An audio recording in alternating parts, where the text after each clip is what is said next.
Welcome to the Proactive Woman Podcast. I'm Fran Marie, your co-host. Our host is Joyce Palmer, Managing Partner and CEO of JP Financial Group, LLC. You can go to the website during the show, jpfinancialgroupllc.com. Today, we're thrilled to share the mic with a true force in leadership care. Yes, it's Trish Richardson. Trish is the founder and principal of Lead Well Health Collective, Treasurer-elect of the American Nurses Association, Membership Assembly Representative for North Carolina, and President of the North Carolina Nurses Association. Trish is nationally recognized advocate, strategist, and changemaker in the nursing profession. Hey, Joyce Palmer, good morning. Good morning, Fran Marie. And yes, we are super excited. I can't wait for the ladies and the guys to hear from Trish. And Trish, congratulations on your Treasury elect position. We knew that we had to book Trish for this, not only celebrate that position, but I love the fact that you began your career as a stockbroker and a corporate accountant. So, of course, at JP Financial Group, we empower ladies to be financially healthy and wealthy. You're all about health and wellness. I love it. Hey there, Trish. Hey there. Good morning. Good morning. Thank you all for having me. It's such an honor to be with you guys this morning. Where are you transporting in from? Alaska, Seattle? Where are you at? A little warmer. A little warmer. No, I'm in Curie Beach, North Carolina. My husband and I just relocated here. He just retired last year. I'm still going. He just retired, and we actually moved into the house that he grew up in, and we've been renovating it for the last few years. So it's been a gift. So it's such a gift. Wow. Yeah. It's That's amazing. amazing. It's been incredible. He grew up on island, and we both graduated college the first time in 1992, and I encouraged him to come back to Raleigh with me. So fast forward 30 years, 33 years now, and now that he's retired, we're back here and we're creating some of those memories. We just had our grandson here for the weekend, and we're doing the same things that his parents did for our children and their grandchildren. So creating some of those same memories. It's just been it's just been such a gift to be here.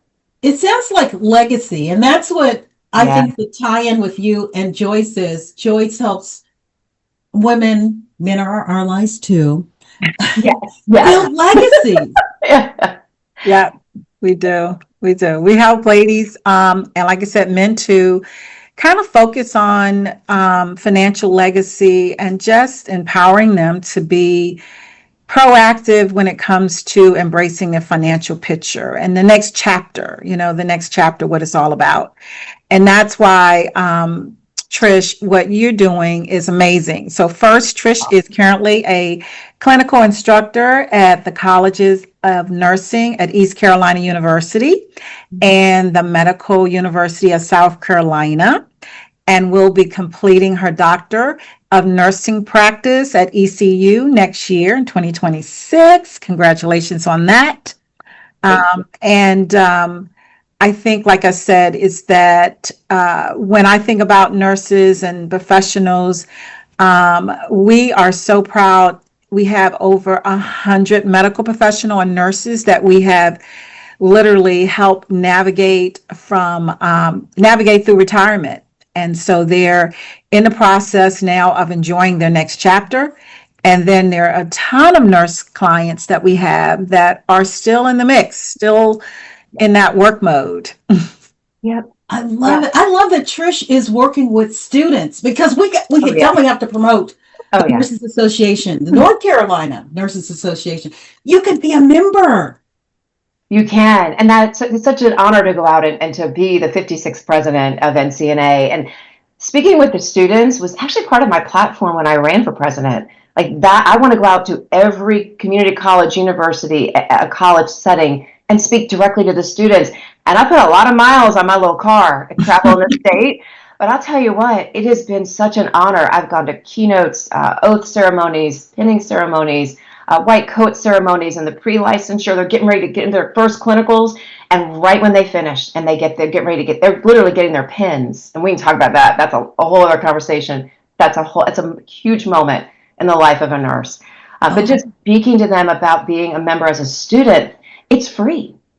It's absolutely free. And right now I'm so honored and so excited to say we have just over 10,000 active members in the North Carolina Nurses Association out of 162,000 registered nurses. So we still have a ways to go, but I will tell you this, we've had such incredible momentum with our partnerships from some of the healthcare systems, with Atrium Health and others, to really build into and pour into their nurses. And giving them the memberships of NCNA. So when I bring it back to the students, I let them know, your patients are waiting for you 1,000%, but so are we. So are we. We need your voice as a student, in student government. We need your voice coming out as a fresh nurse when you get the little RN on your badge. I know what that felt like, and you were waiting to pass the NCLEX. We won't talk about NCLEX anymore. But that's your national licensing boards. But when you get that RN on your badge, you are a new grad nurse, yes, but not first. You are my peer first. You may be early career. I'm a lot later in my career, but I still need you. We need you. NCNA needs you. Your community, your profession needs you, because you understand it in a way we never have. I've been a nurse for over 20 years. They've been nurses for maybe 3, 4, 5 years. What they've had to go through just through the pandemic and how it's completely changed. So when I go out and talk to nurses as they're getting ready to start their clinicals and as they're just getting finished with their programs, I encourage them to join as students because it's free. But it also gives them an opportunity to transition into professional practice at the state association level. Do you work with nurses? Because I wanted to bring Joyce back in. Do you work with nurse? Because here's a little story about Trish, okay? I didn't know if you wanted me to say this. Yeah. You would coach when you had time. Oh, yeah. The nurses would surround you and you would talk about money. Oh my God, they did. Oh, they did. Oh, my friends, they did. I worked at UNC Rex Healthcare for about 17 years. And I came out when I first graduated, I worked nights for like 10 years. And I remember I used to get calls from one of the floors, I won't mention, but they would gather around and they would call me. They're like, Trish, it's about 2:00 in the morning and we're still rounding because patients don't sleep. So you're still working. They're like, do you have a break? I'm like, no. But what can I get for you? They're like, can you give us one of your financial seminars? I said, well, I've got about 10 minutes. So I said, well, I'll get down there. I'm going to have my sandwich with me. I'm going to make sure my patients are covered, but I'm going to come down. And I encouraged them. I said, I want to meet you where you are. And that's always been part of who I am with my clients when I was a stockbroker, as a nurse, as a professional, as a manager, as a CNO, and as an advocate. And now treasurer-elect for ANA, part of the executive board. I'm going to meet my members, my peers, my colleagues, my brothers and sisters where they are. So bringing it back to Rex, I said, I want you to tell me how much you're investing in the 403B. I want you to talk to me a little bit more about, so 403B is very much, Joyce, and I know it's the same as like a 401k, but it's in the nonprofit. So 403B at Rex, how much are you investing? What's your risk tolerance? I said, and I have like 10 minutes. So I want you to really narrow it down. But I would go and talk to them. This was on the regular. And I thought to myself, what's missing here? Yeah. And that brings me to where I am with just this fall, starting as a clinical instructor at MUSC and ECU, is my passion for healthcare finance. And so I'm actually going to be speaking, I'm going to be co-teaching the healthcare finance course, I think in the MSM program at ECU. And I'm going to be teaching leadership and advocacy at MUSC. But healthcare finance is so critical for me because it goes beyond. It's something when you think about empowerment and you give a nurse the opportunity, what they've gone through to get through nursing school. Now, when I went through as a stockbroker, and I tell them this all the time, I thought business school was hard. I didn't know anything about A&P, anatomy, physiology, microbiology, all the ologies. And I said, how can I support my peers from the student level, the professional level, and the advocacy level? It's meeting them where they are, whether it's a finance discussion, healthcare finance discussion to embolden new nurse managers, or it's a conversation as a coach to the nurses that I've been coaching for years now to say, tell me what you want. What are your goals and desires? And let me help partner with you, collaborate with you, and meet you where you are. to get you ahead. So it's all about empowerment, education, and engagement. And that's what I bring to the table for every conversation, every board meeting, every retreat, or every keynote presentation or motivational speech that I give. I love that, Trish. I love that. Because I always tell my nurse clients that they do a fantastic job of taking care of everyone else. Yes. But unfortunately, when it comes to themselves, that's where they need someone to step in. And I do this literally. Let me take care of you because you're taking care of everyone else. Let me help take care of you with your finances. And you're right. It can be a little intimidating to them.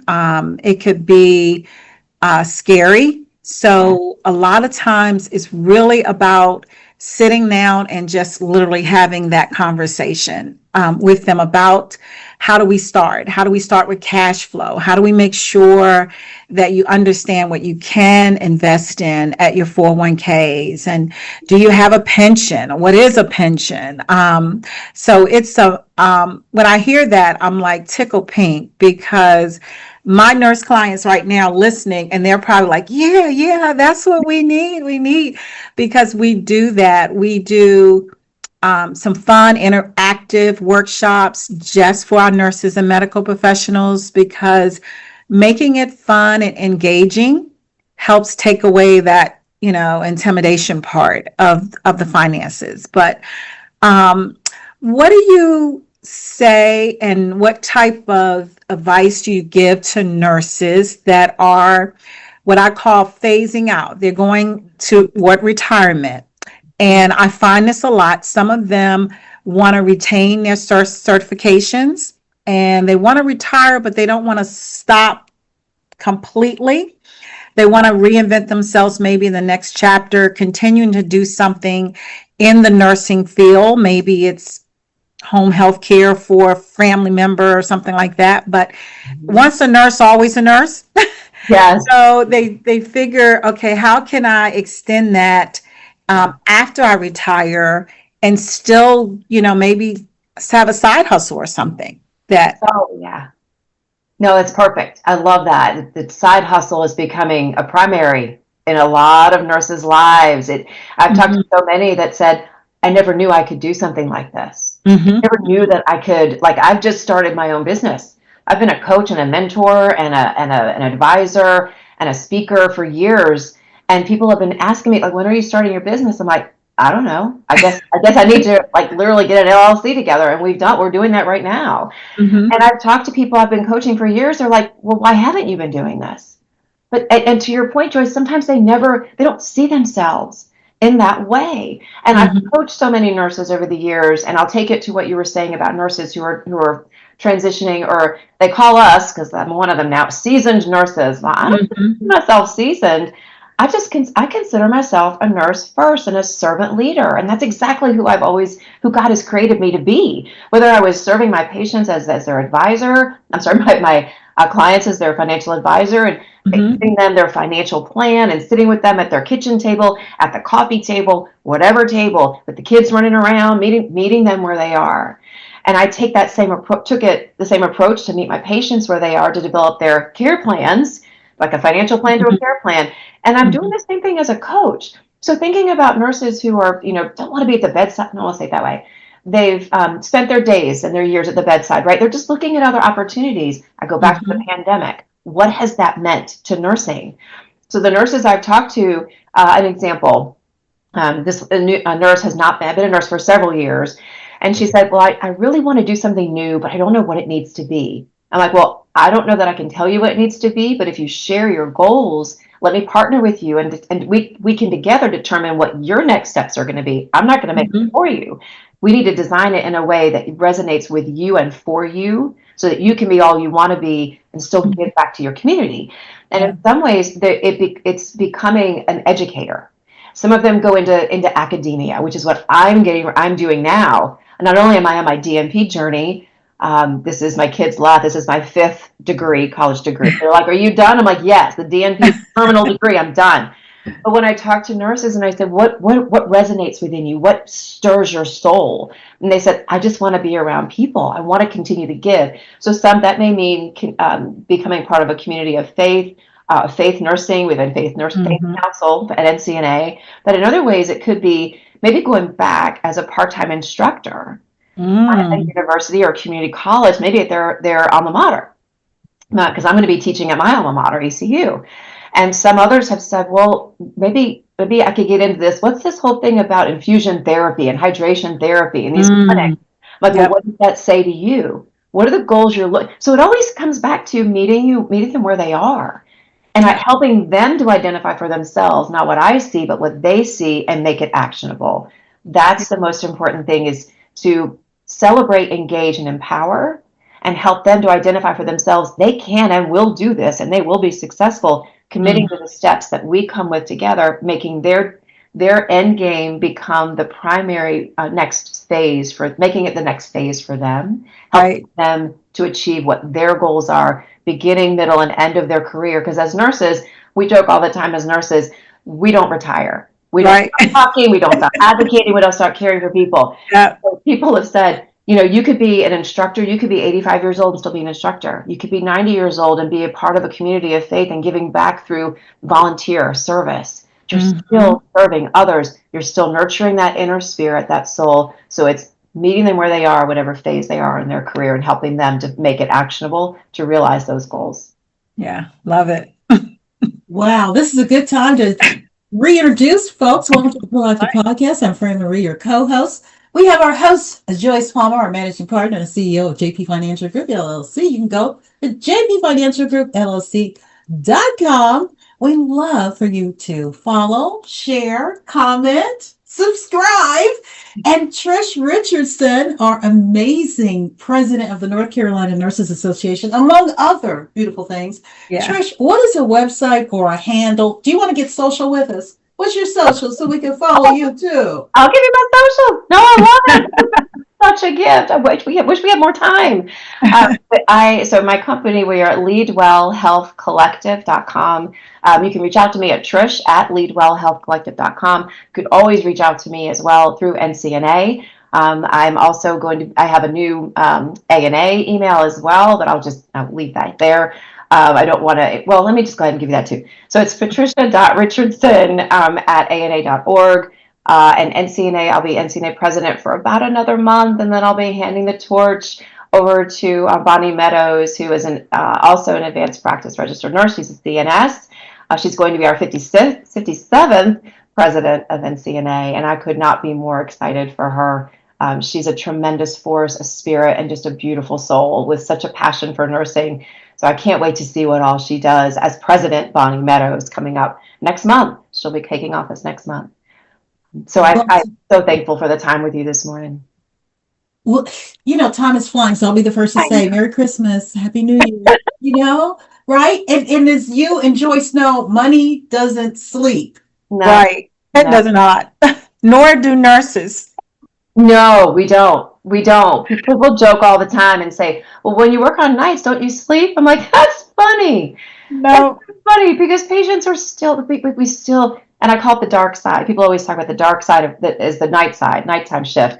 Like, I Mm-hmm. loved it. I loved it because I won't say it was quieter. It wasn't, but you had more of this feel that you had more time with your patients, because on the day shift, there's all this activity and hustle, Mm-hmm. bustle, schedules, surgeries, procedures, but there's still that time with the patient. And just when I worked on days, when I worked on nights, when I would enter that patient's room, it's their intimate space, knocked on the door, asked permission, parked my computer at the bedside, old school paper, pencil, and clipboard, and I'd walk over to that bed. I wouldn't lean in. I would raise that bed up to shoulder level, and then I would lean right here to their face to face and say, "How was your day? How Mm-hmm. was that day? How did therapy go today?" So I would just say, nurses never sleep. Patients don't usually sleep. But in the end, it's about what you do for them, regardless of the shift that you're working. Mm-hmm. Oh, this is beautiful. I love this. I know we're all out of time right now. What are our last words? The wise words from the wise women. Ah, well, I do have another question for Trish, right? Yeah. So I have this thing. It's about finance, and then I'm a shoe fanatic. Okay. So when I'm working with our ladies on their financial planning, we all have true confessions. There's never any judgment at all. Oh, So we have to identify triggers. So mine is shoes. okay. Trish, now I know you're a stockbroker and very, very, very cash conscious, but Yeah. what's the trigger? Oh my gosh. Oh my gosh. Oh my gosh. I know it's not shoes. It's definitely not shoes because right now I wear flip flops all the time. For me, I love, I think this is, can I say her name? I think it's Kendra Scott. Like, I love these necklaces. Her, Oh, oh they my, are beautiful. I can lean in a little bit, like right here. Yes, Is yes. so for Christmas this year, I have a good group of girlfriends, my sisters. We've been together for more than 20 years from our church, and it's our little supper club group, and it's been incredible. We always give each other just a little happy, a little something, and so I gave everyone a necklace that I saw that represented their spirit and at different colors, and so they wear it all the time, and it's little things like that. I guess mine would be just finding ways to bring joy to other people. Oh, And I love through it. that jewelry, which she's amazing, the joy is incredible. That's probably my way, my triggers, my way to give back is to find ways to bring joy. And jewelry I is one of them. I love it. Yeah, Kendra Scott has this amber fragrance. I know we're Oh, off topic. oh my God. Oh my God. Beautiful. It's incredible. Well, that's one thing too. I actually had I had a brain bleed about 10 years ago. I had a subarachnoid Wow. hemorrhage. So I don't have a sense of taste or smell anymore. But I can appreciate what I had. I do remember Right. what smells are. I Yeah. remember what my favorite fragrances are. But it again just gives me pause and thanks. I thank God every day because He could have brought me home that day and I would have been Yes. fine. I would have been fine, but He still has work for me to do. And whether Oh, it's yeah. bringing joy to other people or spending time with my grandson, I have a new granddaughter who's going to be born in November. I can't wait. But it's just finding ways to celebrate the ordinary and the everyday because the Yeah. presence is the, I'm sorry, the present is the presence is the present. The Mhm. presence of you, the presence of others is the present. And it's a day you can't get back this day, August 11th, 2025. You get one shot. Right. And God brought me to this day and woke me up and I ask Him every day, let's go. Tell me That's what you got. What do you need from me today? hmm And if it's jewelry or if it's just giving somebody a hug or helping someone to navigate the next steps in their journey or working with a state or national board on shared governance to make sure they're in alignment with their goals, to meet their members where they are, that's what it's all about. So It is. I would say, yeah, it's the jewelry. It's got to be the jewelry. I love it. I I love love it. it. Gorgeous. We want to thank you from the bottom of our hearts and bank account for joining us Thank you. today.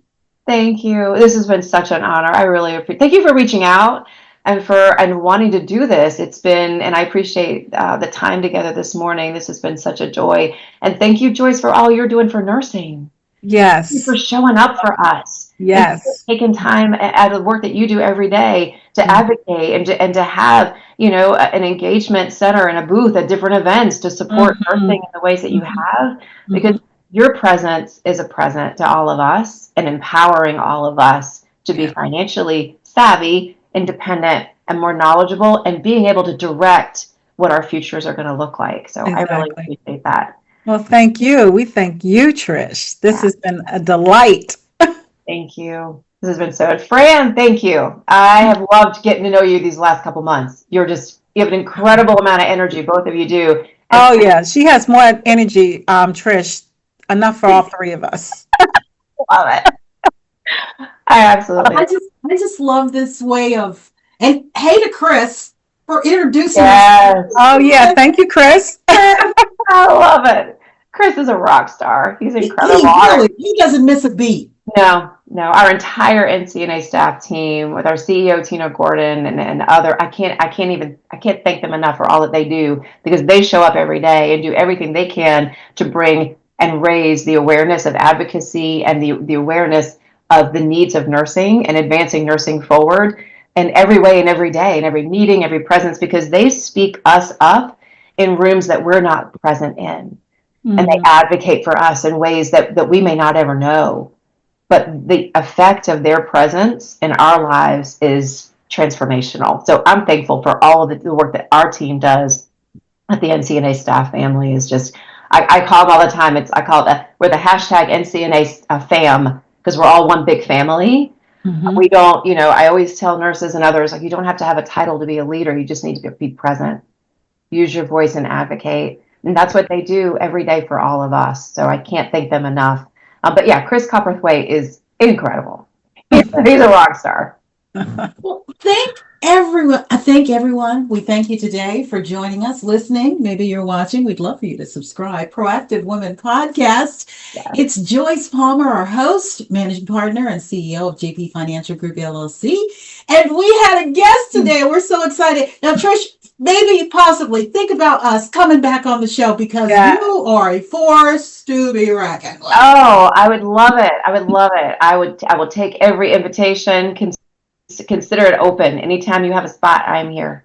Especially as we transition into ANA, the American Nurses Association, being treasurer, representing over 5.5 million nurses. It's such an honor and a gift and a blessing. Anything I can do to support the work that you all are doing and to raise awareness of the Mhm. importance of engagement, empowerment, and financial literacy for nurses. There's a lot of conversation around that, especially now with where Yeah. we are. So yeah, I would love to come back anytime. Awesome. All right, ladies, let's give them a pose. Goodbye, everyone. See you later. Thank you for joining Thank us. you. Thank you all. Bye. Thank you. Thanks.